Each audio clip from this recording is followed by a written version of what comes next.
पहिल्या भागामध्ये आपण विचार केला की जायचंय आत्मरूपाकडे आणि त्यातल्या नेमक्या अडचणी कुठल्या आहेत इथपर्यंत आपण विचार केला. या अडचणी लक्षात येण्यासाठी संत ज्ञानेश्वर महाराजांना थोडं शरण गेलं. माऊलींनी एका अभंगाच्या माध्यमातून हे आत्मरूपापर्यंत पोहोचण्याचा अडथळा कुठला आहे तो बरोबर आम्हाला सांगितलंय. पूर्ण अभंग सांगणं शक्य नाही आता, 7 चरण आहेत ते म्हणायलाच 2-4 मिनिटं किमान जातील, पण मी महत्वाचे चरण त्यातले सांगतो. माऊली आम्हाला सावध करताय. मरण न येता सावधान व्हारे, शोधून पावारे निज वस्तू, अंतकाळी जरी करावे साधन, म्हणता नागवण आली तुम्हा, नाशिवंत देह मानाल शाश्वत, तरी यमदूत ताडतील, काळाचे खाजुके जाणी जेही काया, धरू नको माया सर्व देव. पुन्हा मायेचा संदर्भ इथे आलाय. आणि मग माऊली असं म्हणतात, अरे अमौलिक प्राप्ती होत आहे तुझं, धरून या लाज हित करे, मागुतीन मिळे जोडले अवचट, तेणे सायुज्याचा पाठ बांधून घे. आणि अंतिम चरणात कधी नव्हे एवढे माऊली स्पष्ट बोलले, कान धरून आम्हाला बोलले, तुकोबांच्याच धाटणीने आम्हाला बोलले की ज्ञानदेव म्हणे विचारामी कोण, ना तरी पाषाण होऊन राहा. माऊली एरवी असे बोलत नाहीत. माऊलीची भाषा म्हणजे कशी साच आणि मवाळ, पितुरे आणि रसाळ, शब्द जैसे कल्लोळ अमृत असे माऊली या अभंगात कठोरपणे सांगतायत की अरे ज्ञानदेव म्हणे विचारामी कोण, ना तरी पाषाण होऊन राहा. अरे पाषाण बरा रे, म्हणजे दगड बरा तुझ्यापेक्षा नाही का, तुला मनुष्य जन्माला येऊन कोण हे शोध घ्यायचा, मग तू दगड बनून तुझ्यापेक्षा बरा रे, दगड होऊन राहा. म्हणजे आता लक्षात येईल की आत्मरूपाचा शोध घ्यायला माऊली सुद्धा या अभंगात आम्हाला जीव तोडून सांगतायत की ज्ञानदेव म्हणे विचारामी कोण. आपण पहिल्या भागाच्या टप्प्याला येऊन थांबताना म्हटलं होतं की मी कोण म्हटल्यानंतर आपण सगळ्या उपाध्या देतो. मी शिक्षक आहे, मी डॉक्टर आहे, मी वकील आहे, मी पत्रकार आहे, मी अमुक आहे, मी कीर्तनकार आहे, मी प्रवचनकार आहे. या उपाध्या झाल्यावर याला काही अर्थ नाही. या ओळखीला कोण विचारत नाही वरती. नाम किती वेळा घेतलं आणि तू कोण आहेस तुला त्याचा शोध लागला का, इथेच महत्वाचं आहे ते आत्मरूप. मग हे का नाही लागत आहे. आम्ही माऊलींना सांगितलं, माऊली आम्ही शेवटच्या टप्प्याला करू ना, अंतकाळ आल्यानंतर आम्ही हे करणारच शोधून. माऊलींनी दुसऱ्या चरणात सांगितलं, अंतकाळी जरी करावे साधन, म्हणता नागवण आली तुम्हा. नागवण म्हणजे फसवणूक. शेवटी करा साधन, नाही शोध लागणार आत्मरूपाचा. आत्ताच सावधान व्हा. मरण येण्यापूर्वीच, मरण न येता सावधान व्हा. आणि मी सांगू, मरण कधी कोणाला सांगून येत नाही. फक्त संतांना ते जीवनमुक्त असल्यामुळे आम्ही वैकुंठवासी आलो याची कारणाची बोललेले जे ऋषी साच भावे वर्तावया त्यांना माहितीये केव्हा यायचं आणि आपला अवतार कार्य संपलं. तुका म्हणे मज धाडे दे निरोपा, मार्ग हा सोपा सुखरूप केला. आता मी निघा. किंवा माऊलींनी सुद्धा पांडुरंगाला सांगितलं की पांडुरंगा तू दिलेलं काम संपलं, आता मला तुझा विरह नाही सहन होते. संतांनी म्हणावं. आम्हाला भगवंत आमचा असेल नशीब तर भगवंत किंवा सद्गुरू आले, सगळे तुला न्यायला आले, थोडं थांबा ना, पुढच्या महिन्यात मुलाचं लग्न ठरलं, एवढं एकदा पूर्ण केलं की आलोच. आमचं कधीच संपत नाही. ज्याला संपायचा म्हटला तरी संपवता येते त्याला प्रपंच म्हणतात, आणि सुरू करायचा म्हटलं तरी सुरूच होत नाही त्याला परमार्थ म्हणतात.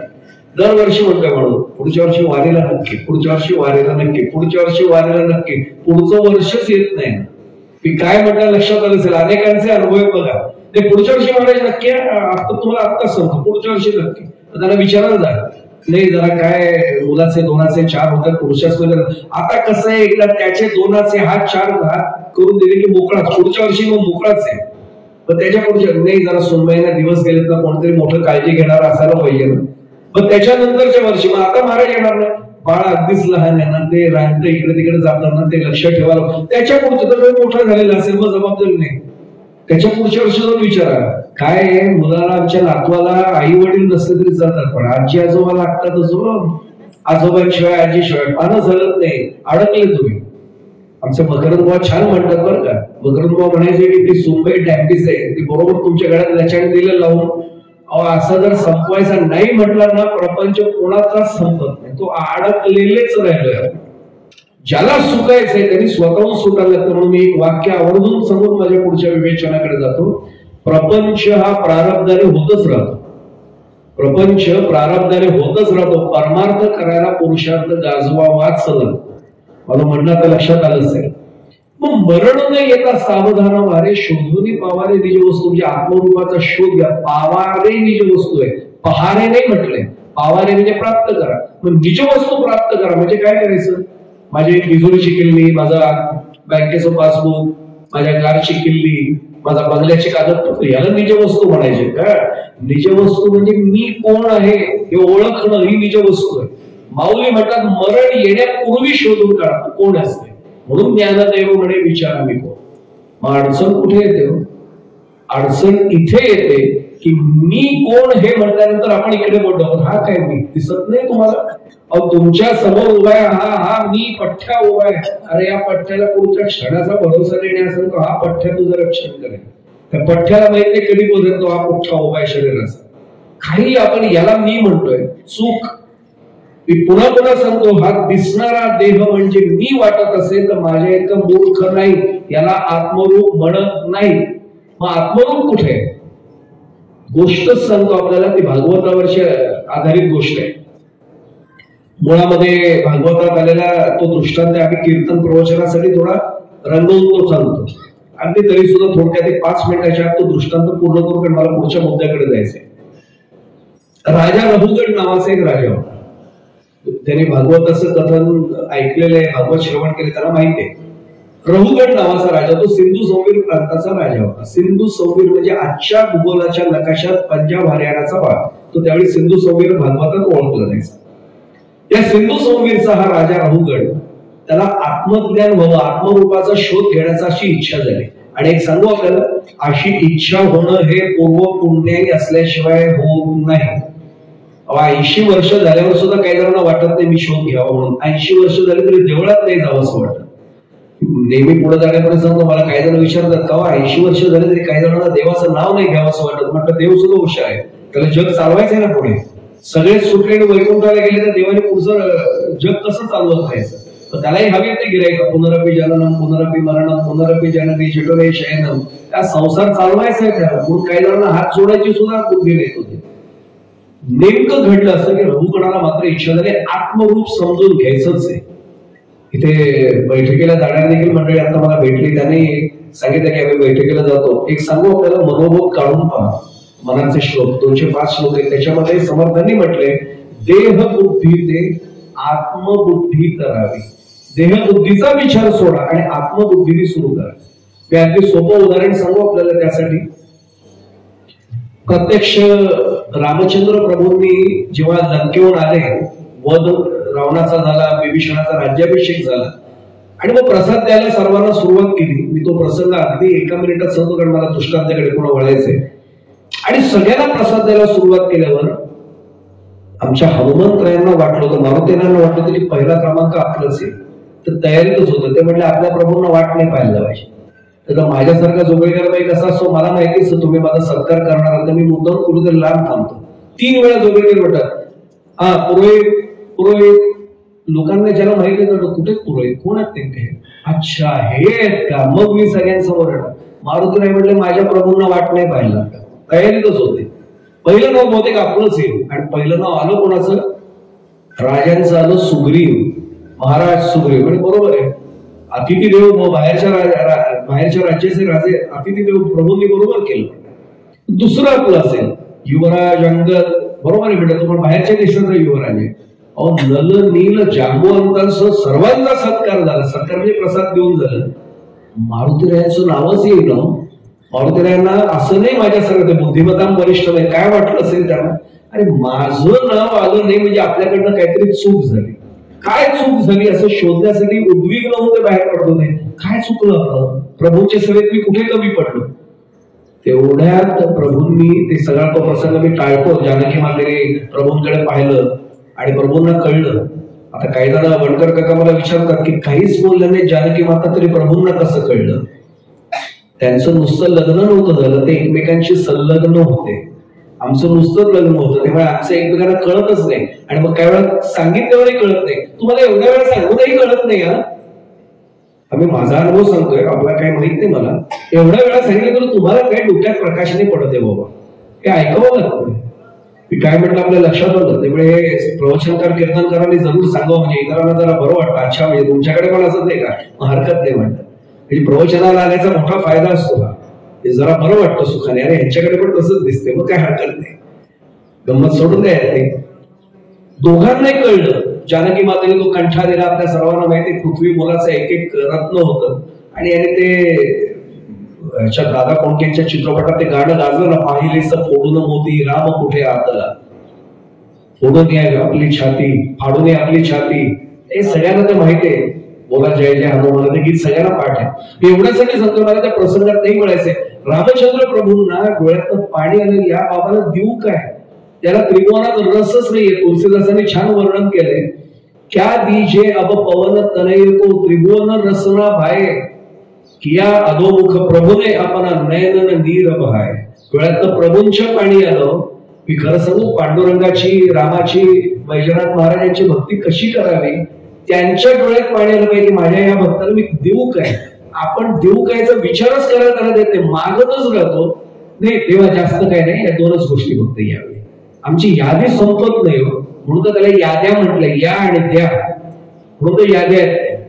मी एवढ्यासाठी सांगतोय, मागितलंच काही नाही. आणि रामांचं वर्णन केलंय प्रत्यक्ष, की अरे एक एक उपकारासाठी एक एक प्राण द्यायचे म्हटलं ना, तर 5च प्राण आहेत ना.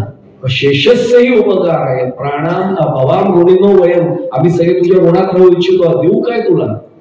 आणि तरी सुद्धा प्रभूंनी एक प्रसाद दिला, तो बाकी दरबारात कोणालाच नाही मिळाला. काय केलं असेल प्रभूंनी? आसनाचे तिथे उभे राहिले, हात असे केले, मारुते या पुढे म्हटले आणि आलिंगन दिलं. आपण एक चित्र पाहता बघा, शुक्रवारच्या बाजारात पण मिळतं. मारुतीरायांचं मस्तक कुठे? रामचंद्र प्रभूंच्या खांद्यावर आहे. आणि तृप्ततेचं हास्य बघा चेहऱ्यावर. आणि रामराय कानात विचारतात, मारुते कळलं? कळलं म्हटलं. काय कळलं? आता तिथे वाल्मिकी ऋषींचा श्लोक आहे, तो उद्धृत करतो. देह बुद्ध्यात्वत दासोहम, जीव बुद्ध्यात्वत अंशकः. प्रभू, देहबुद्धीने विचार केला तर मी तुमचा दास आहे, कारण दास्यवृत्ती देहाने करावी लागते. देह बुद्ध्यात्वत दासोहम, जीव बुद्ध्यात्वत अंशकः, पण आत्मबुद्ध्या त्वमेवाहम इति मे निश्चितामती. आत्मबुद्धीने विचार केला, आपला आत्मरूपाचं चिंतन चाललंय. आत्मरूपा याचा अर्थ आत्मबुद्ध्या त्वमेवाहम. आत्मबुद्धीने विचार केला, प्रभू मी आणि तुम्ही वेगळे आहोतच कुठे? तुम्ही म्हणजेच मी म्हणजेच तुम्ही. ज्याला तुकोबारायांचं प्रमाणे अद्वैत तो माझे नाही समाधान. अद्वैत स्थिती तुकोबा अनुभवत होते, मारुतीरायांनी ती अनुभवली. आत्मरूप कळलं ना, कारण दिसायला मी मारुती आहे, पण मी आहे कोण? रामच आहे. कधी आजपर्यंत पूजेला बसल्यानंतर, दर्शनाला आल्यानंतर मला किती वेळा जाणवलं की तो समोर बसलाय तोच आत आहे. म्हणजे दाशरथी राम समोर आहे आणि आत्माराम आत आहे, आणि दोघे एकच आहेत. ही आत्मरूपाची अनुभूती आहे. ही आत्मरूपाची अनुभूती केव्हा होऊ शकते? देहबुद्धी गळून पडली तर. म्हणून हा रौगण राजा शोधतोय, आत्मरूपाचं दर्शन मला हवंय. कोण आहे मी नेमका? आणि मग त्याला एकाने सांगितलं की कपिलांकडे जा. काल आपला कपिलांचा वेगळ्या कारणाने विषय निघाला होता, कपिल मुनींचा. कपिल मुनींकडे जा. निघाले, मेढ्यात बसले. आता त्यावेळी पालखी नाही, मेणा आहे. पालखी आणि मेणा थोडा फरक आहे. पालखी दोघांच्या खांद्यावर जाते, मेणा चौघांच्या खांद्यावर न्यायला लागतो, कारण 6-6.5 फूट उंची. या बुवाकडे बघू नका, तर तो पेळदार शरीराचा धिप्पाड असा होता. आम्ही फक्त असा आविर्भाव करून दाखवतो, याच्यासारखे 3 जण त्याच्यात नव्हते. एवढा पेळदार शरीराचा राजा होता. म्हणून आमची मोठी पंचायत होते. अशा राजांचं वर्णन करायचं किंवा छत्रपतींचं वर्णन करायचं तर आमची मोठी पंचायत होते. आम्ही सांगतो आम्हाला विसरा, छत्रपतींना डोळ्यासमोर आणा, म्हणजे कळतं. राजा धिप्पाड शरीराचा मेढ्यात बसला, सगळ्या भोईंना सांगितलं, भराभर चला, भराभर चला, मला कपिल मुनींच्या समाधीच्या आत तिथे पोहोचायचंय, मला आत्मरूपाचं दर्शन घडवायचंय, चला लवकर. सारखा सूचना देतो, लवकर चला, भरभर चला, लवकर चला, भरभर चला. आणि खरं सांगू, आत्मरूपाच्या ज्ञानाची ही अशी ओढ लागली तरच ते दर्शन होतं, नाहीतर होत नाही. मेणा भराभर चला पुढे म्हटला, नेत राहिला. आणि अचानक एवढं सांगून सुद्धा मेणा खाली उतरवला. मेणा खाली उतरवला, राजा वैतागला, पडदा बाजूला केला, मेण्याचा बाहेर आला. अरे तुम्हाला अक्कल नाही का दिलेली? पण राजा काही बोलू शकतो, तुम्हाला अक्कल नाही दिलेली? मी लवकर चला सांगतो, तुम्ही मेणा खाली उतरवताय, एवढं थकलं. तो मुख्य भोई पुढे आला, म्हटलं महाराज रागवू नका, थकलेलो नाहीये, आम्ही आताही पुढे जातो. मग थांबले कशासाठी? नाही म्हणले, ते आमच्यातल्या एकाची ना तब्येत बिघडली. अरे तब्येत बिघडली तर राजवैद्यांकडनं मी उपचार करून मी आल्या सुवर्ण भस्मासकट सगळे उपचार देतो. आत्ता चला महाराज त्याचं पोट बिघडले म्हणजे अगदी स्पष्ट समोर त्याला जुलाब होत आहे. महाराजांनी डोक्याला कारण आता तो कसा येणार जुलाब होत आहेत आत्ताच तब्येत बिघडायला हवी होती मी पोचणार कसा.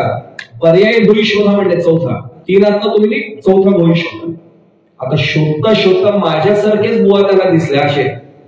आता ह्याच्या खांद्यावर काय ते मेणा नेणार म्हणजे माझ्यासारख्याने मेणा घेतला तर मला चौघांच्या खांद्यावर द्यायची वेळ तब्येत आहे का. राजा या मजबूतच भुई पाहिजे. सापडेच न एक जण बरोबर सापडला. रस्त्याच्या बाजूला सावलीमध्ये झाडाच्या हा बसला होता असा सहजावस्थेमध्ये डोळे अर्धोन्मिलित नजरेत आहेत. इथे हालचाल होते आणि इथे हालचाल होते आणि असं काहीतरी चालू होतं. तो नामस्मरण करत होता. अगदी थोडक्यात सांगतो या भोईला काय माहिती त्या नामस्मरणाचा काही संबंधच नाही कधी आलेला. उठ लवकर राजाचे तू मेणा आणलाय चल लवकर. त्याचं लक्ष नाही हो. मी नेहमी सांगतो आमच्यासारखा नामस्मरण करणारा भरपूर आहेत तिथे म्हणजे श्रीराम जय राम जय जय राम श्रीराम जय राम जय जय राम. अरे जप करतो का तू नोंद घेतोय येणारा जाणाऱ्यांची. मी माझ्या पत्नीला पण तेव्हा आल्यानंतर सांगतो श्रीराम जय जय राम. राम म्हणतो मला चहा नकोय मग त्याला कळतं याला द्यायला सांगतोय. अरे तू जप करतो तर जप कर ना 5 मिनिटं तुला बसवत नाही का स्वस्त. तेवढ्यात कोणी मुलगा समजा बाहेर निघाला श्रीराम जय राम श्रीराम जय राम आत बस. कसला जप आहे हा. अर्थात तरी जप करावं बरं का. असं होत असेल तरी सुरुवातीला करा कारण अजित नाम वधू भरत्या मेसे सकल पातक त्वरित हरित असे. त्यामुळे नाम जरी नाम घेता वाया गेला. ऐकलाय का कोणी असं उलट्या नामे तरला वाल्याप्रमाणे तू माणसं नाम घ्याच यात काही शंकाच नाही. हा नाम घेतो तर याला काय माहिती. शेवटी खांदे हलवले उठ लोक. माझ्यासारखं असं तर चिडलं असं मी नाम घेतोय तुला काय अडचण झाली. संत होते काही बोलले नाही. उभे राहिले आणि हात सोडला. फक्त मुखानेच असं विचारलं मौनातच. त्यांनी सांगितलं राजाचा मेणा आणला चल. आता जगाच्या कल्याणात संतांची विभूती देह कष्टवती बरोबर जाऊ दे आपल्यामुळे कोणाचा फायदा होतो तो होते. नाम घेतल्याचा चाललाय हा त्याला सांगतो लवकरच आणि चांगली उचला मेणा नीट. तुझी जर सेवा आवडली ना सोन्याच्या मोहरा देतील तुला भरपूर.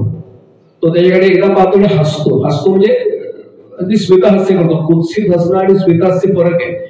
मला एका मुलाने विचारलं होतं म्हणजे फरक कसा असतो. म्हटलं रे काही नाही आपण जसं नेहमीसारखं असतो ना ते स्मितहास्य आहे. म्हटलं चित्रपटात नळू फुले कसे हसायचे बघ म्हटलं. हा तर कळलं म्हटलं ते कुत्सित हसलं असं करून. म्हटलं असं नाही तू हसला तू काय सांगते रे जुन्याच्या वर असं नाही केलं. हसला फक्त. का हसला ते सांगतो आता. पुढचं वाक्य ऐकलं अरे अजून तुला सांगतो अजून सेवा चांगली झाली ना तर राजा तुला नोकरी कायमची देईल. कायमची नोकरी बघायलाच नको काही. हा पुन्हा हसतो. का हसतो.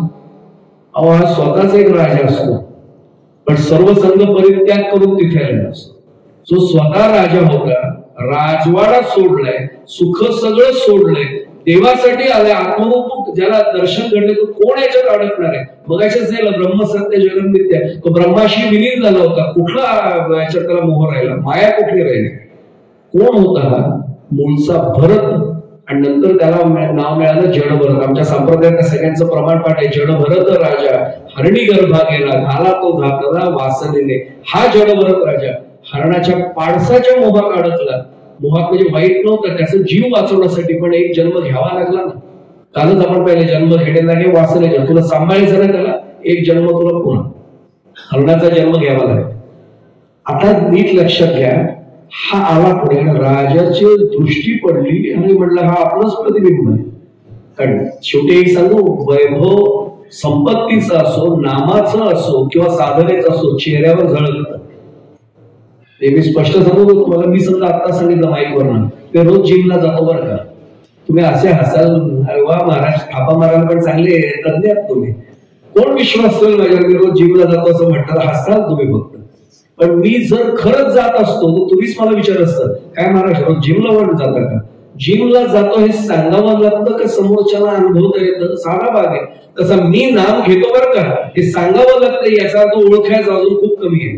लोकांना आपल्या तिथे गेल्यानंतर कळलं पाहिजे नामधारण घ्या नामाची साधना सुरू लगेच सात्विकता कळली पाहिजे.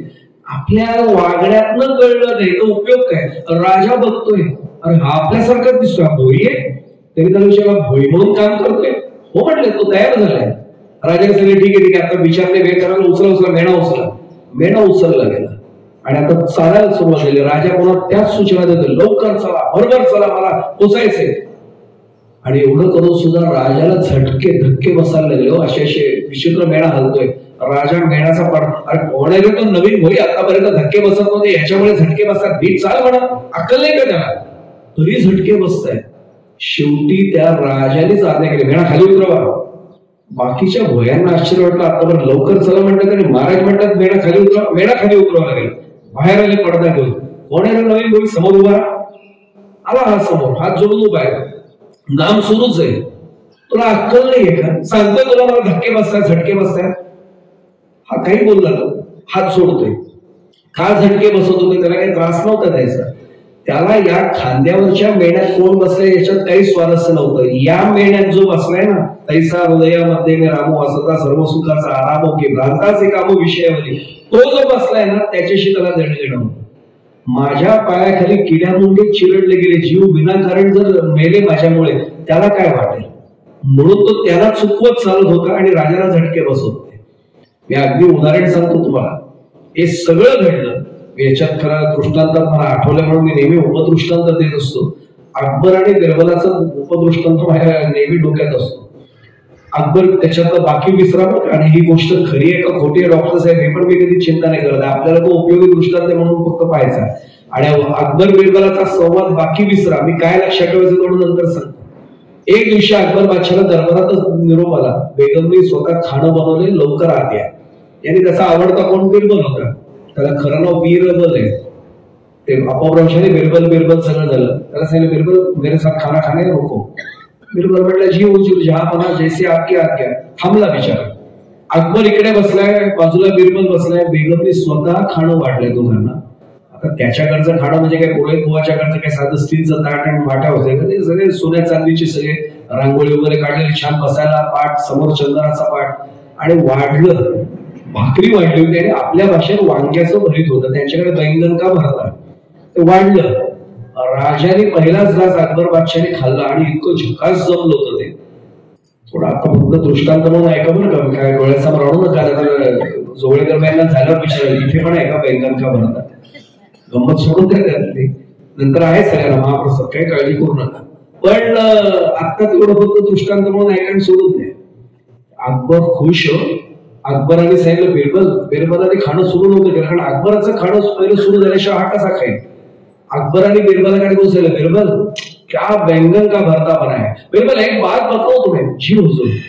बैंगन जैसी अच्छी सब्जी दुनिया में हो ही नहीं सकती. बिरबलने अजून खाल्लं पण नव्हतं तरी म्हटलं, जी हुजूर बिलकुल सही फरमाया, बैंगन जैसी अच्छी सब्जी हो ही नहीं सकती. आणि मग त्याने सांगितलं, बिरबल चखलो चखलो बहुत बढ़िया बनाया. खाल्लं त्यांनी. पण 2-3 महिने गेले. काय बेगमला वाटलं की अरे आवडलं होतं, पुन्हा तसाच बेत केला. पण यावेळी भट्टी बिघडली होती. होतं असं काही वेळा एकदम 5-5 कशी काहीतरी वांग्याचं भरीत झालं, आवडलं नाही बादशाला. बादशाने पहिला रस्त्याला दुसरा हातात खाली ठेवलं, हे क्या बनाया है बेगम, ये क्या बनाया है? जी बैंगन का भरता. ऐसे बनाते. आता याने आजही खाल्लं नव्हतं. तरी पुन्हा शेजारी होऊन सांगितलं, बिरबल एक बात बताऊं, इस दुनिया में बैंगन जैसी बुरी सब्जी हो ही नहीं सकती. आसमान त्यांनी खाल्लं नव्हतं तरी म्हटलं, जी हुजूर बिलकुल सही फरमाया, इस दुनिया में बैंगन जैसी बुरी सब्जी हो ही नहीं सकती. आता हा जास्त वैतागला. आधी वैतागला चवीमुळे, आता वैतागला या वाक्यामुळे. तो म्हणतो, बिरबल अभी तक तुमने चख भी नहीं दिया है. उस दिन मैंने कहा था कि बैंगन जैसी अच्छी सब्जी हो नहीं सकती. तू काय म्हणलं होतास? जी हुजूर सही फरमाया. आज मी म्हणतोय बैंगन जैसी बुरी सब्जी हो ही नहीं सकती. तू पुन्हा म्हणतोय जी हुजूर सही फरमाया. क्या चल रहा है? बिरबलाने दिलेलं उत्तर त्यातलं बैंगन काढून टाका. तुमच्या माझ्यासाठी भक्ती कशी करावी यासाठीचं उदाहरण म्हणून दृष्टांत देतोय. बिरबल एवढंच म्हटला, जहापना खबीर उस बैंगन से मुझे क्या लेन देन है? मैं आपका चाकर हूं, आपका दास हूं, आपका सेवक हूं. जो आपको अच्छा लगता है वही तो मुझे अच्छा लगेगा ना. माझ्या सद्गुरूंना, माझ्या देवाला काय चांगलं वाटतं ते करणं याला भक्ती म्हणते. आता लक्षात येईल की आपल्याला नेमका मुद्दा कुठे आहे. याने एवढंच पाहिलं की ते मला आतमध्ये कोण बसलाय त्याच्याशी देणघेण नाही. माझ्या म्हणजे खांद्यावर आत कोण बसलाय हृदयामध्ये, त्याला आवडेल का की किडामुंगी चिरडलेलं नाही आवडणार, मी चुकवेन. वैतागलं, असं खडग उपसला रोहगडाने. थांब तुझा शिरच्छेद करतो म्हणजे पुढच्या जन्मात तरी अक्कल घेऊन येशील, अशी तलवार उपसली आणि 12 वर्ष मौन व्रत होते, सोडलं का? शिरच्छेद म्हणून घाबरला होता का? मूर्ख उडेल म्हणून घाबरला का? नाही. सत्संगाची परिणती निरपराधाच्या हत्येत जर झाली तर सत्संग बदनाम होईल म्हणून बोलला. आणि काय बोलला असेल? राजा, आत्मरूपाचं दर्शन घेण्यासाठी चाललायस ना कपिलांकडे, कपिलांच्या दरबारात असलं वागणं शोभत नाही बरं का. हातात ती तलवारच टाकून दिली. काय झालं असेल? आणि याला कसं कळलं मी आत्मरूपाच्या दर्शन? हा आता आलाय, पाय धरले आणि विचारलं कोण आहेस तू? पुन्हा पुन्हा विषय आठवण करतो का? आत्मरूप कोण आहेस तू? त्यांनी त्याला उठवलं. राजा, पाया कसला पडतोस? तुझ्यात जो तोच माझा हरिपाठ सर्व त्यावेळी काही नव्हता आलेला रघुगणाच्या काळामध्ये, पण ज्ञानदेवाप्रमाणे आत्मा हा निदान सर्वा घटी पूर्ण एक नांदे. म्हणून तर हरिमुखे म्हणा, हरिमुखे म्हणा, अरे पुण्याची गणना कोण करे, सर्वा घटी पूर्ण एक नांदे. अरे तुझ्यात आहे तोच माझ्यात आहे, नमस्कार कसला करतोय? तो नंतर कोण आहेस तू? तर जडभरत राजा नाहीतरी मौन सोडलं, तो बोलतोय. आणि त्यांनी विचारलं राजा रघुगणाला, राजा एवढा जड प्रश्न विचारायला या जगात तुला मी एकटाच भेटलो का? राजा वैतागला, तो म्हणाला जड प्रश्न आहे? अरे आत्मरूप समजत नाही, हयात गेली तरी तू मला विचारतोस? मला विचार म्हणे, मी सांगतो. विचारतो म्हटलं, मला काय? जडभरत राजा आता रघुगणाला विचारतोय कोण आहेस तू? याला अजून आत्मज्ञान झालं नाही, तो आत्मज्ञानासाठी चाललाय, तरी तो असा तो बहुतेक माझ्यासारखा मागच्या जन्मीचा प्रवचनकार कीर्तनकार असेल, छातीस पुढे अभिमानात असा. अरे मी सिंधू सोमवीरचा राजा रघुगण. हा म्हटलं मीच काय करायचं नंतर बघू. कोण आहेस तू? तो म्हटलं सिंधू सोमवीरचा राजा रघुगण. ते म्हटलं राजा आत्मरूप आहे तेवढंच सांग, तुझं रूप आहे तेवढं सांग, बाहेरच्या उपाय सांगू नको. तेच सांगतोय म्हटलं, मी सिंधू सोमवीरचा राजा रघुगण. तो म्हटला राजा एक प्रश्न विचारतो, तुझ्या जन्मापूर्वी सिंधू सोमवीर होतं का नव्हतं? होतं म्हटलं. होतं. राजा रागवू नकोस, देह कधीतरी, त्यात काय रागवायचं, देह सोडून जायचंच आहे म्हणे कधीतरी. मग तू देह ठेवल्यावर सिंधू सोमवीर असेल का नसेल? असणारच म्हटला. माझ्या वडिलांच्या आजोबांच्या पणजोबांच्या काळात होता, माझ्या काळात आहे, माझ्या मुलाच्या नातवंडांच्या काळात पण सिंधू सोमवीर असणारच आहे. राजा जे तुझ्या आधी होतं तुझ्या नंतर पण असणार आहे, ते तुझं कसं झालं? हा हे कळलं म्हटलं मला. पण तुझं हे तेवढं सांग, आत्मरूप पाहिजे ना तुला. कोण आहेस तू? पुन्हा पुन्हा सांगतोय, मी ह्यात सुख करतो ज्या रघुगण करतोय त्या, मी अमुक आहे, मी तमुक आहे, हा माझा बंगला आहे. अरे कुठला तुझा बंगला? मी एक सांगू, तुम्ही करोडो रुपयाचा बंगला बांधलात ना तरी अंत्यसंस्कार गावच्या स्मशानातच होतात, माझ्या बंगल्यात होत नाहीत. कितीही जरी तुम्ही माझं माझं म्हणलं काही उपयोग नाही त्याचा, नंतर सगळं घेऊन जाणार आहे. मी पुन्हा पुन्हा सांगतो, आपलं आपलं जे म्हणतात ना, अहो देह हे काळाचे, धन हे कुबेराचे, तुकोबा म्हणतात येते कोणाचे. काय पामर होत आम्ही उगाच म्हणतो हे माझं आहे ते माझं आहे. राजा तुझं आहे तेवढं सांग. राजा म्हटलं सांगतो, मी होताच असो. मी आता गेलं काय, सिंधू सोमवीरचा गेलं, राजा रघुगण. राजा तुझा जन्म झाल्या तुला सगळ्यांनी राजा केलं का? कसं होईल म्हणे, माझे वडील राजे होते. राजा केव्हा झालास? योग्य वय झाल्यावर मला ज्येष्ठ राजपुत्र असल्यामुळे राजा केलं म्हणे. राजा आता ठरलंय की देह हो त्यात काय मोठं, मी मान्य करतो देह सोडून जायचंय. मग देह सोडून गेल्यावर राजा तू असेल का नसेल? कसा असेल म्हणले, मग माझा मुलगा राजा असेल. राजा तुझ्या जन्मापूर्वी तो राजा नव्हतास, देह सोडल्यावर तो राजा नाहीस, मग तू स्वतःला राजा कसा समजतोस? मी खरं सांगू, ते रघुगणाला नाही प्रश्न, मी मला विचारले की आता आत्मरूप कळेल. मी शिक्षक आहे, मी पत्रकार आहे, मी प्रवचनकार आहे, मी कीर्तनकार आहे. कोण तू? कोण तुला विचारते? देह आहे तोपर्यंत आहे. यांनी सांगितलं हा हे मला पटलं, मग तुझं तेवढं सांग, कोण आहेस तू? मी होतास, मी रघुगण. कारण सिंधू सोमवीरचा गेलं, राजा गेलं, मी रघुगण आहे म्हणलं. तो म्हणलं रघुगण तुझं नाव आहे का तुझ्या देहाचं नाव आहे? माझं नाव आहे म्हणलं. इथे पण आपण चूक करून आत्मरूप समजत नाही. मी तू आपल्याला मला कोणी विचारलं, मी कोणती नाही सांगतो, श्रीराम अनंत पुरोहित. अरे देहाचं नाव आहे, तुझं नाव नाहीये. ते उदाहरण सांगतो. पूर्वी जे आम्हाला जुने ओळखतात असे अनेक पाद्यवाडा होता आमचा, बाईंना माहिती आहे. पाद्यवाड्यामध्ये ते अंगण होतं, आम्ही अंडरआर्म क्रिकेट खेळायचो. 7-7 जणांची आमची टीम पडली होती. रमेश आणि सुरेश आमचे 2 मित्र आले, त्यांनी आम्हाला सांगितलं मला पण खेळायला घ्या. म्हटलं नाही आमची टीम पडलेली आहे. अरे आम्ही दोघे होत ना, एक इकडे एक इकडे. आता त्याच्यातला एक होता चांगला बॉलर, एक होता चांगला बॅट्समन. डॉक्टर साहेब एकाला मी मागितलं असतं तर पार्शालिटी झाली, यांच्याकडे बॅटिंग कमी म्हणून याने मागितलं का? आम्ही त्याला सगळ्यांना नावं पाडू नये, तर ते नावं पाडून आले आणि ओली सुकी करूया म्हटलं. आता हे सुद्धा ओली सुकी वगैरे इथे दृष्टांत सांगा, ओली सुकी कळतच नाही, कोणाला कळते ओली सुकी? टॉस आता सगळे, पण आपल्याकडे आमच्या वेळी होती ओलीस होती, नाव पडून द्यायचं सांगितलं. त्यांनी सांगितलं आमच्यापैकी एका सर्व दगडू एका सर्व धोंडू. आता ती खरी नाव होती का ती पाडलेली नाव, का तर रमेश सुरेश आम्हाला माहिती होतं, पण दगडू कोणाचं धोंडू कोणाचं आम्हाला कुठे माहिती. नाव पडून आले. ज्या कॅप्टननी ओली मागितली आणि ओली जिंकली त्यांनी झटकन सांगितलं मला दगडू द्या, दुसरा म्हटला मला धोंडू द्या.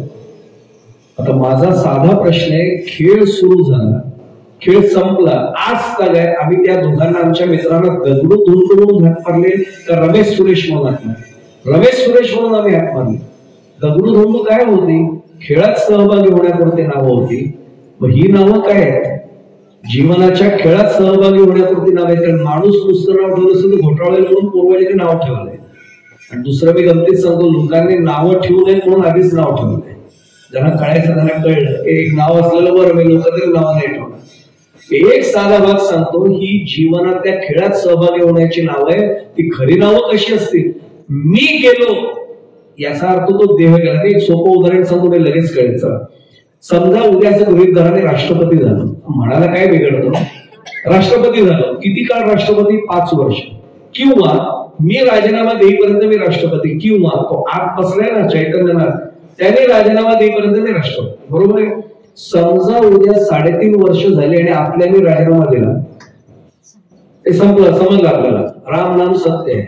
सगळे दर्शनाला येतील की नाही माझ्या देहाच्या? माझ्या नाही येणार, देहाच्या दर्शनाला अंतिम दर्शन म्हणतात त्या. मग त्यावेळी लोक बातम्या सगळ्या चॅनलवर लागतील, राष्ट्रपतींच्या अंत्यदर्शनाला राष्ट्रपती भवनात गर्दी, सगळ्या राज्यांचा राज्यपाल मुख्यमंत्री सगळे येऊन जातील. सगळे म्हणतील राष्ट्रपतींचं अंत्यदर्शन, राष्ट्रपतींचं अंत्यदर्शन. उचलताना असं म्हणतील का डॉक्टर साहेब की राष्ट्रपतींना कधी उचलायचं? उचलताना काय म्हणतात? बॉडी कधी उचलायची? राष्ट्रपती कुठपर्यंत? तो आत बसलाय ना तोपर्यंत राष्ट्रपती, तो बाहेर पडला संपला राष्ट्रपती. तो चैतन्य संपल्यावर उरलं काय? त्याला कलेवर म्हणतात. मी आता लक्षात आलं असेल काय म्हणतोय, अरे या देहाचं नाव म्हणजे मी नाही. म्हणजे आत्मरूप एवढं सोपं नाहीये हे लक्षात आलं असेल. आत्मरूपाच्या भोवती आवरणच आमच्या भरपूर आलेली आहेत. आता लक्षात येईल पण मी म्हणजे नेमकं कोण? 5 ज्ञानेंद्रिय आहेत, 5 कर्मेंद्रिय आहेत आणि 5 प्राण आहेत, झाले 15. मी फार बरोबर सांगतो कारण वेळ म्हणजे संपत्ती नाही तर माझे मुद्दे बरेच आहेत. मी अगदी थोडक्यात सांगतो.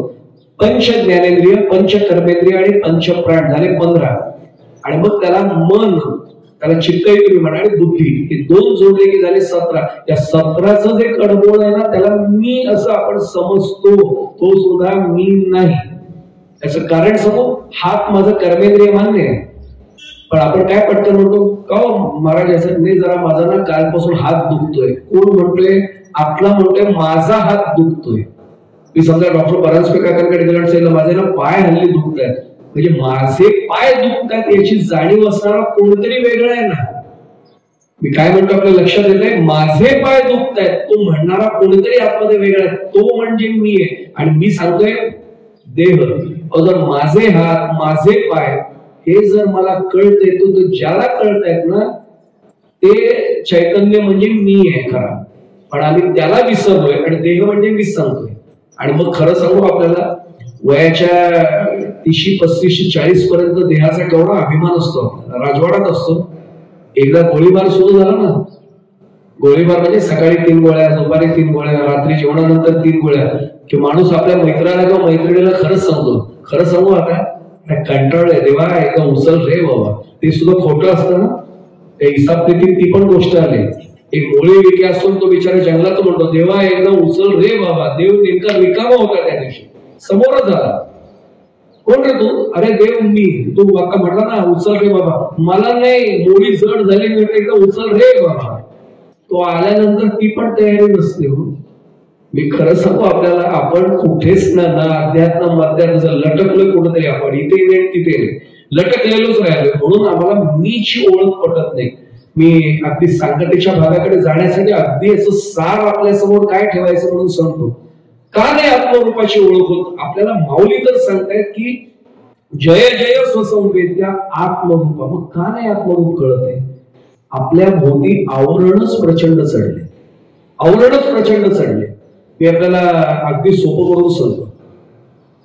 दृष्टांत समोर ठेवला की तुमच्या लक्षात येईल. एकत्र कुटुंब पद्धती अजूनही अनेक ठिकाणी आहे. अगदी रोज नसेल राहत, पण गणपती असेल, नवरात्र असेल, अशा सणाला सगळे एकत्र येतात. म्हणजे अजूनही अनेक ठिकाणी 35 ते 40 जणांचं कुटुंब एकत्र आलेलं मी पाहिलं आजही.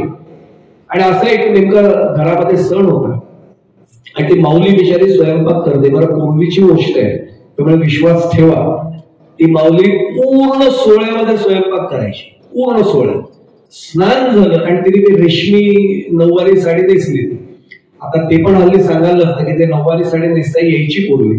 माझ्या आईला अजूनही तीच आठवण सांगते की आम्हाला पाचवारी आम्हाला जमायचीच नाही, नऊवारीच लहान शाळेत आई नऊवारी नेसून द्यायची. अजून काय सांग. त्यामुळे हे नऊवारी जुन्या लोकांना काही नवीन नाहीच आहे खरं. उलट नवीन याच्यात आई म्हणायची की अरे ते स्वीकारताना सुद्धा मन तयार नाही व्हायचं, पाचवारी नेसायची म्हणजे काहीतरीच वाटायचं म्हणे आम्हाला. एवढ्यासाठी सांगतोय की सोहळ्यात ती स्वयंपाक करत होती आणि एकदा सोहळ्यामधनं स्वयंपाक सुरू झाला की पूर्ण होईपर्यंत तो करावा लागतो. नेमकं तिला नुकतंच रांगतंय असं एक बाळ होतं. ते खरं दुपट्यावर झोपायचं पण मध्ये मध्ये थोडं रांगायचं. आणि आपल्याला एक सांगतो, जुनी काळातली जी समजत होती, डॉक्टर साहेब बसलेत, मी जाहीरपणाने सांगतो, पूर्वी जास्तीत जास्त काळापर्यंत आईचं दूध पाजलं जायचं त्या बाळाला. आता काय भ्रामक संकल्पना आल्यात ना, मी स्पष्ट सांगतो. छत्रपती शिवाजी महाराजांचं एक उदाहरण डोळ्यासमोर ठेवलं ना तर समाजाची व्यवस्था पक्की होईल. राष्ट्रमाता जिजाऊ आईसाहेब ठाम उभ्या होत्या आणि संस्कार करणाऱ्या होत्या. छत्रपती घडले ते उगाच नाही घडले, आई ठामपणाने मागे उभी होती आणि खऱ्या अर्थाने आईने ते बाळ घडवलं. आज महाराष्ट्र घडला त्यांच्यामुळे, छत्रपतींमुळे. प्रत्येक आईला वाटतं छत्रपती माझ्या घरात यावेत, शिवाजी महाराज माझ्या घरी यावेत. तयारी व्हायला पाहिजे. राष्ट्रमाता जिजाऊ मी व्हायची तयारी माझी आहे का? इथून तयारी आहे. खरं तर खरं सांगू आपल्याला, मला नेहमी विषय होतो कर्जतमध्ये दोघांची, पालकांची शाळा घ्यावी अशी दोघा तिघांनी माझ्यासमोर कल्पना मांडली की सर खराच आम्ही सगळी तयारी करतो. कारण पालकांचं प्रबोधन होणार, मुलांचं प्रबोधन होईल, पण पहिलं पालकांचं करायची गरज आहे. नवीन पिढीतल्या पालकांना जर या गोष्टी नाही कळल्या ना तर फार पुढे समाजाचं कठीण आहे. मी अगदी जाहीरपणाने सांगतो. ठीक आहे, आपला तो विषय नाहीये. मी एवढ्यासाठी सांगतो की ते बाळ थोडं रडायला लागलं. आई हुशार होती, लांबूनच यायचं, खुळखुळ असा समोर ठेवला, खुळखुळ खुळखुळ बाजून नकलंट ठेवला. बाळा आपलं खेळत बसलं. मी त्याच बाळाचं नाही सांगत हो, ती आई म्हणजे भगवंत माझे सद्गुरू, ते माझ्याही हातात खुळखुळे देतात, काय कमी नाही देत. नवीन गाडी देतात मिळून, आम्ही त्या खुळखुळ्याशी खेळत बसतो. नवीन गाडी. वर्ष 2 वर्ष गेली आयुष्यातली बाहेर. मग तो खुळखुळा संपला की तो मुलगा पुन्हा रडायला लागला. आईने दिलं ते आवाज करणारं पिपाणीवालं एक काहीतरी खेळ नव्हतं, ते दिलं. पे पो वाजवत बसायला सांगितलं एकाला. वाजव बाळ कामात बसेल. तो 15 रुपये खेळखुळा यायला आमच्याकडे खेळणं दिलं. देव देत राहतो आम्हाला. आणि आम्ही मूर्ख जोगळे पाहिजे की आम्ही त्या असल्या खुळखुळ्यांमध्येच खुळे अडकलोय. तो देव देतोय आणि आम्ही खेळत बसलोय त्याच्याशी. एक वेळ अशी येते की त्या मुलाच्या लक्षात येतं की मला खुळखुळा नकोय, ते खेळणं नकोय, ते पिपाणी नकोय, मला आईच पाहिजे, मला आईच हवी. मला ते दूध प्यायल्याशिवाय नाही याचं समाधान होणार. आणि ते बाळ कळवळायला लागतं. एक वयस्कर मावशी होत्या, त्या पुढे आल्या. आई आहेस ना ग तू? अगं आमचं काळी जाता कळवळते, ते बाळ रडते, बघ त्याला घे ना. तिच्या डोळ्यात पाणी आले. ते म्हणजे मावशी तुम्हाला काय वाटतं, मी आई आहे, मला काय वाटत नाही त्याचं रडणं. मग मलाही त्याला घ्यायचंय, मलाही त्याला दूध पाजायचंय. पण बघा 80% स्वयंपाक झालाय. आता जर मी त्याला घेतलं तर मला पुन्हा स्नान करून पुन्हा नवीन सोळ नेसायला लागेल, मग स्वयंपाक करून सगळ्यांना उशीर होईल. मावशी म्हणली एवढीच अडचण आहे? हो म्हटली. मावशीने काय केलं असेल, त्या बाळाला उचललं, टोपड्यापासून सगळी वस्त्र अंगावरची काढून टाकली. पूर्ण सोहळ्यात बाळ केलं, रांगत सोडलं, पुढे जा आईकडे. ते बाळ घरावर गेलं. आईच्या डोळ्यात घळाघळ आशीर्वाद. आईने त्याला पटकन उचललं, पापी घेतली, मुके घेतले त्याचे आणि छान त्याला स्तन्य पाजलं आणि मग पुढच्या स्वयंपाकाला लागले. मी एक सांगू आपल्याला, आत्मरूपापासून दूर आहोत त्याचं कारण पंच विषयांचं ओळ आम्ही नेसलोय, षट विकारांचं ओळ आम्ही नेसलोय. तो आजही मला आईसारखं घ्यायला भगवंत आणि सद्गुरू माझे पुढे ये, मी घेतो तुला. पण आमच्या ओळ्यामुळे तो आम्हाला घेत नाही, त्याने आत्मरूपाशी आम्ही एकरूपच होत नाही. काय करावं लागेल? सद्गुरू एवढंच करतात आमच्या आयुष्यात आल्यानंतर, आमच्या अंगावरचे पंच विषयांचे षट विकारांची ओळी काढून टाकतात. म्हणजे काय मी म्हटलं लक्षात आलं, मायेचा पडदा काढला, विकारांची सगळी पटलं काढली, विषयांची पटलं दूर केली. आम्ही पूर्ण सोहळ्यात एकदा आलो की मग आम्हाला ते जवळ घेतात. आत्मरूप याचा अर्थ जिथून आलोय कुठून, ते पुढे जाण्यापूर्वी सगळं वारीत रिंगण सोहळा असतो. अनेक आमचे पत्रकार वेड्यासारखं नुसतंच बनवतात काय मनोहारी दृश्य. अरे ते मनोहारी दृश्य म्हणून रिंगण नका बघू. रिंगण याचा अर्थ असा आहे, भगवद्गीतेचं वचन काय, ममई वांशो जीवलोके जीवभूत सनातना. आलोय कुठून, त्याचा अंश म्हणून आलोय ना, त्याच्याशी पुन्हा एकरूप होणं हे रिंगण आहे खरं. आलोय इथून, त्याच्याशी एकरूप होणं हे आत्मरूप आहे. जिथून आलो त्या मूळ स्वरूपाशी जाऊन मिळणं हे खरं रिंगण आहे. वारी याचा अर्थही आम्हाला कळत नाही. वारी म्हणजे फक्त पंढरपूरपर्यंत चालणं नव्हे, वारून टाकणं, निवारून टाकणं म्हणजे सगळं त्यागून टाकणं. एक सोपं चरण सांगू आपल्याला, वारी वारी जन्म मरणाते वारी. आम्ही मीटरमध्ये बसण्यासाठी म्हणतो वारी वारी जन्म मरणाते वारी. मरणाते वारी नाही नुसतं, वारी वारी जन्म मरणाते वारी.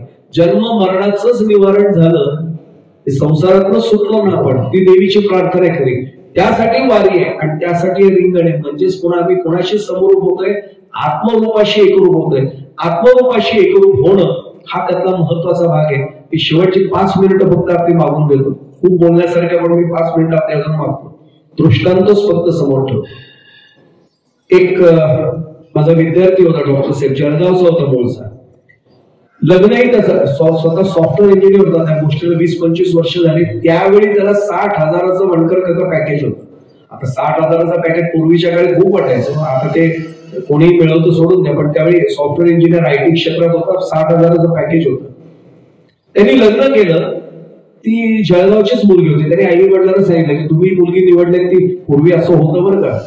आई वडील सांगायचे की ही तुझ्यासाठी अनुरूप मुलगी, आई मला चालेल. पूर्ण विश्वास ठेवून तिच्याशी लग्न केलं. ही पहिल्यांदाच मुंबईत आली आणि त्यावेळी बोरीबंदर म्हणायचे बरं का त्या वेटी स्टेशन, आता CST छत्रपती शिवाजी महाराज टर्मिनस म्हणतो आपण. मग काही जणांच्या तोंडात अजून एक बोरीबंदरला जाऊया. ती उतरली मुंबईला. आता 20 वर्षांपूर्वीची मुंबईची गर्दी त्या मानाने कमी होती आजच्या मानाने, पण त्यावेळी ती जास्तच वाटायची. ती थबकली तिथे, म्हणली काय रे आपल्याला इथे राहायचंय मुंबईत. हो इथेच राहायचंय म्हणजे नोकरीच येते. नको रे म्हणून आपण दुसरीकडे कुठं. तो म्हटलं वेडी आहे का, नोकरी माझी किती तासांची असते माहितीये का, मला फक्त शनिवार रविवार सुट्टी आहे. बाकी आणि तुम्हाला माहिती आहे IT क्षेत्रातल्या लोकांचं पॅकेज दिसतं, पण त्या लोकांची एंगेजमेंट काय डोक्याची असते ना, ती ज्याने अनुभवी तरीच बघावे. वेडे झालेले असतात अक्षरशः. तो म्हटलं इथेच राहायचंय. ठीक आहे म्हटली. आणि हा काय करायचा, कामावर तर कितीही दमून आला तरी आंघोळ करून घ्यायचा, फ्रेश व्हायचा, चहा वगैरेचा एक घोट घ्यायचा, चल मुंबई तुला दाखवायला देतो. सगळी मुंबईची ठिकाणं राणीच्या बाहेरसकट सगळी फिरवून भेटले जिजामाता उद्यान. आणि त्याच्या लक्षात आलं हिला आपण गेटवे ऑफ इंडियाला नेलेलं नाहीये, नेऊया म्हणतात. आणि गेटवे ऑफ इंडियाला आणला. गेटवे ऑफ इंडिया तुम्ही आम्ही सगळ्यांनी अनेकदा पाहिलेले. ते आजही ते बांधकाम त्या सगळ्यांच्या लक्षात आहे. तिथे नेलं. नेमकी भरतीची वेळ होती. हा दाखवतो. तिने गेल्या पहिलीच प्रतिक्रिया दिली, बाबा काय नदी आहे का काय, केवढं काय. तो म्हटलं बाई पाया पडतो, हसतायत लोक, कारण मुंबईत टिंगल करणारेच भरपूर आहेत. ते म्हटले तू जे बोलते ना लोक हसतायत, ती नदी नाहीये, समुद्र आहे. समुद्र तो केवढं मोठं किनारा नाही. अरे वेळे तुला सगळं नंतर विचार, तू घरी गेल्यावर बोल, आता नको बोलू, पाया पडतो तुझ्या इथे, गप्प बस, बघून घे फक्त. ते खारे दाणेवाला आला, त्यांनी खारे दाणे दिले, आईस्क्रीमचा कोणाला आईस्क्रीम केलं, ते फोटो बिटो काढून घेतले, सगळं झालं. आणि तेवढ्यात ती लाट एक अशी आपटली फटकन आणि यांच्या अंगावर उडली. बरोबर वाटलं. म्हणलं आपली नदी नाही असं पाणी टाकत ना बाहेर. अगं नदी वेगळी आणि समुद्र वेगळा, ती लाट नदीत नसते. आणि हा तेवढाच पुढचा प्रश्न विचारतो, तुला मुंबईत गेटवे ऑफ इंडिया कसं वाटलं? खूप छान वाटलं. तुला आवडतं काय ना ते आज मी तुला इथे घेऊन देणार आहे. ती म्हटली शब्दाला फिरायचं नाही करणार. काय मागितलं असेल तिने? ती म्हटली आयुष्यात पहिल्यांदा असं पाणी माझ्या अंगावर, ते लाट काय म्हटलंच ना ती उडाले, ती लाट मला बाटलीत घेऊन घरी चल, हवं तेव्हा मी घेत जाईल. डोक्याला हात लावला. तो म्हणतो बाई तू मूर्खपणाचा कळस करते. अगं लाट समुद्रात असते, समुद्र असेल तर लाट असणार आहे. हा दृष्टांत सोडून नाही, सिद्धांत सांगू आचार्यांचा सिद्धांत आहे. म्हणजे सद्गुरू वामनबुवाच्या परंपरेतले त्या श्रीमद आद्य शंकराचार्यांनी त्याचा सिद्धांत मांडलाय, समुद्रो ही तरंग न समुद्रो न च तरंग. अरे समुद्र आणि तरंग म्हणजे लाट वेगळी करता येत नाही. लाट समुद्राचं आत्मस्वरूप आहे. समुद्र गेला, लाट संपली. त्यालाच अमृतानुभवात माऊलीने दुसरा दृष्टांत दिलाय की मी अंधाऱ्या रात्री देवघरात गेलो, एकच प्रकाशाचं ठिकाण होतं समई. मी समईतला तो प्रकाश धरायला गेलो आणि हाताला चटका बसला. का? समईतली ज्योत प्रकाश देत होती. प्रकाश आणि तो ज्योती वेगळे करता येत नाहीत, हे आत्मरूप आहे. ज्योत विझली, प्रकाश संपला. आत्मरूप तिथे जाऊन पोहोचायचे, हा भाग माऊलींनी आमच्या समोर ठेवला आहे, त्यातला महत्वाचा भाग. आणि म्हणून आपल्याला माहितीये समर्थांचं वचन सांगू, करी रे मना ध्यान तू या राघवाचे, त्या राघवाचे नाही, आत्मरूपाकडे जाण्यासाठी ही चरण फार महत्वाचे. करी रे मना ध्यान तू या राघवाचे, किंवा घनश्याम हा रामला हा म्हटले, तो नाही म्हटलेलं, तो म्हटलं की अजून तो दूर गेला. आत्मरूप याचा अर्थ माऊलींना अभिप्रेत आहे की मी ज्या दैवतासमोर उभा आहे ना, त्या दैवताशी मी एकरूप झालो पाहिजे. खूप बोलण्यासारखं, पण मी एकच फक्त चरण समर्थांचा सांगतो, आठवले म्हणून तेवढं, बाकीचं बघतच नाही आज मुद्दे सगळे. एकाच मुद्द्यावर थांबतो. समर्थांचा एक छान अभंग आहे, देव जवळी अंतरी भेटी नाही जन्मांतरी. देव जवळच आहे, तो अंतरात पण आहे, पण भेटी कुठे होते? देवाला प्राप्त करून नाही घ्यायचंय, तो प्राप्तच आहे, फक्त त्याला ओळखायचंय. म्हणून समर्थांचा दासबोधातला आणखीन एक चरण सांगतो, बोळखिला हरी धन्य तो संसारी. बोळखिला म्हणजे ओळखला, तो आहेच आहे, पण ओळखताच येत नाही. याचं कारण आवरण पडलेली आहे. ती आवरण दूर केली की आत्मरूप आपल्याला आपोआप मिळालं. हा त्यातला महत्वाचा भाग आहे. या आत्मरूपाशी आपल्याला जायचंय, पोचायचंय.